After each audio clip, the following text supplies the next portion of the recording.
빈 들에 있습니다.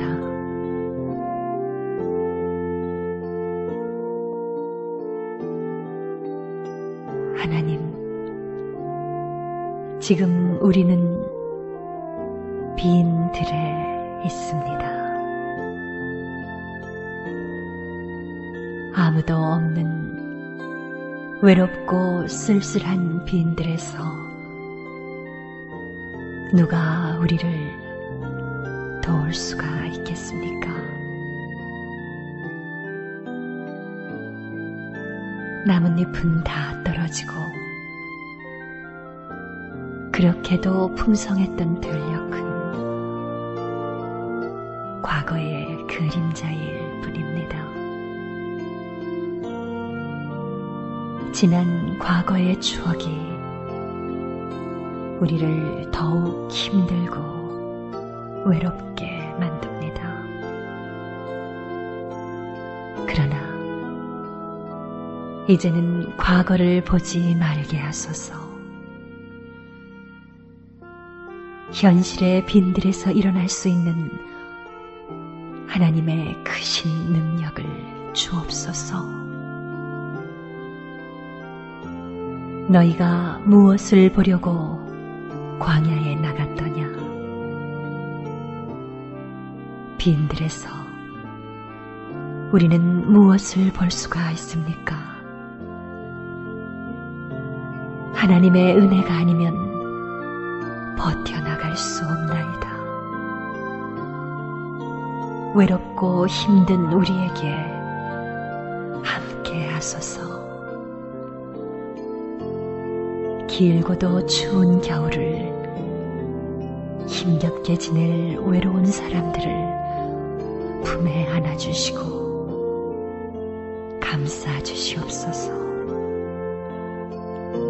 그래서 얼어붙은 그늘진 곳이 없게 하소서. 장애인 사역이나 비장애인 사역이나 공통점은 영혼 구원에 있다고 생각합니다. 근데 장애인 사역은 육신적으로 도와야 된다는 다소 부담감이 있는 것은 사실인데요. 장애인 교회에 와서 오히려 우리 장애인 성도님들한테 제가 사랑을 너무 많이 받고 있고 이것이 그리스도 사랑 아닌가라는, 내가 주는 멍에는 가볍고 쉽고 온유하다, 그 말씀이 눈에 들어오더라고요. 근데 예원 장애인 교회 2001년 11월 9일에 설립되어 지금까지 수많은 장애인들의 케렌시아 역할을 담당, 영적 방주의 역할을 감당하고 있습니다. 오늘은 외형적인 면보다 장애인 성도의 본질적인 믿음과 도전을 통하여 성취될 은혜를 나누고자 합니다. 요즘 우리 교회가 많이 쓰는 말 가운데 스케일이라는 말을 많이 듣곤 합니다. 특별히 장애인 교회와 성도들에게 있어서 하나님의 스케일을 적용한다면 어떤 의미일까요? 그중 첫 번째는 자신의 육신의 한계를 이겨내는 것이라고 해도 무방할 것입니다.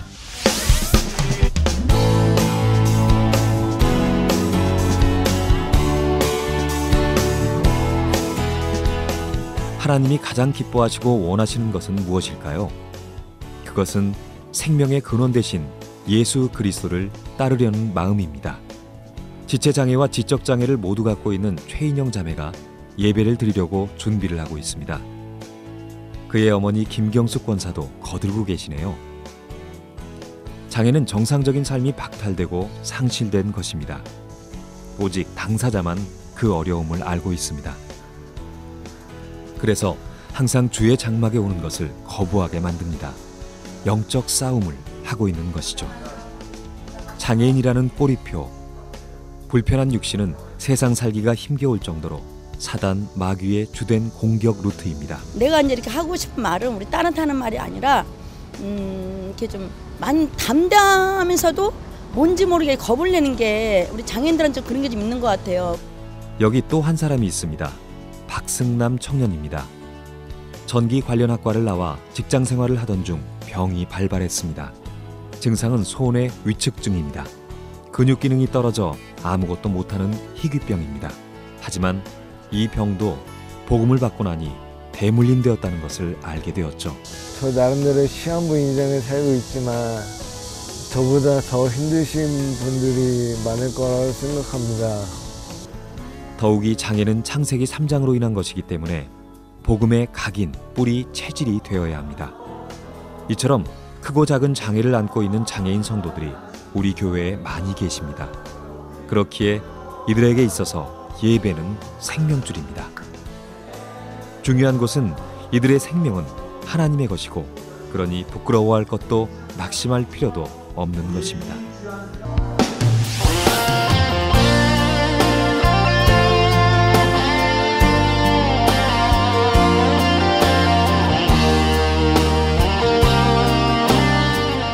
분명합니다.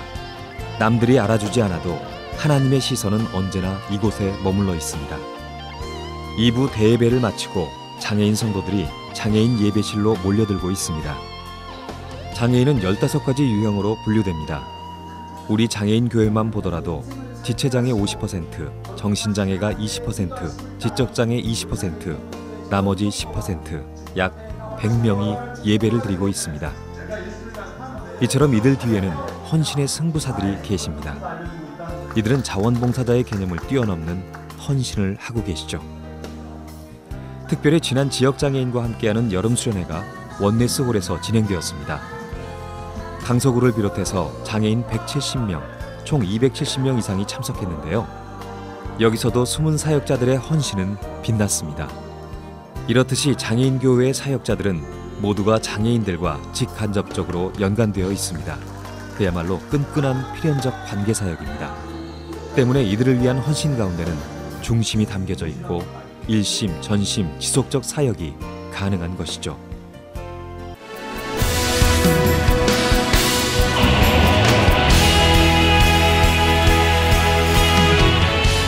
현재 장애인 교회는 믿음, 소망, 사랑의 3교구가 있으며 이 교구를 기점으로 지교회 모임과 다락방들이 진행되고 있습니다. 그럼 장애인 교회 파라사역을 한번 둘러볼까요? 계속되는 장애인 캠프 역시 구체적으로는 지역의 흑암을 꺾고 또 사역자 스스로가 변혁이 되는 힘이 있습니다. 즉, 장애인 교회가 변모하는 계기가 되기 때문에 중요하지 않을 수가 없습니다. 교회를 그렇게 많이 다니고 메시지를 듣지 그 메시지로 힘을 얻는 분들이 많지 않았어요. 그래서 우리 장애인 전문교회는 2시에 장애인 사역자 학교가 있어요. 담임 목사님 주일 말씀을 바탕으로 해서 그것을 풀어서 우리에게 다시 말씀을 주십니다. 그러면 저희는 그 말씀을 받고 그 말씀을 가지고 주일 메시지를 묵상하면서 현장에 이제 적용하는 현장을 생각하면서 또 현장에 이제 거기에 포인트 맞춰서 메시지를 듣습니다. 장애인 교회는 강서구 28,000명의 장애인 영혼을 살릴 그릇을 키워가고 있는 가운데 하나님께서는 명실공히 장애인 복음화의 문을 본격적으로 열어주고 계십니다. 지난 10일에는 남은자 자립생활센터와 연계되어 보치아 친선 경기가 있었습니다. 예원교회의 넓은 문화적 공간을 전도의 장으로 적극 활용하였고 장애인 교회의 위상을 높이는 계기가 되었습니다. 전도의 장으로는 말할 것도 없겠죠. 성도 여러분, 이 시대의 모든 사람들은 평등한 사회를 추구하고 있습니다. 육신의 불편함이 있는 장애인에게 이 평등이라는 단어는 어울리지 않습니다. 그렇지만 우리 장애인 교회 성도들은 다릅니다. 복음 안에 충분히 감격하고 육체의 아픔을 발판 삼아 인생 작품을 만들어가는 존재.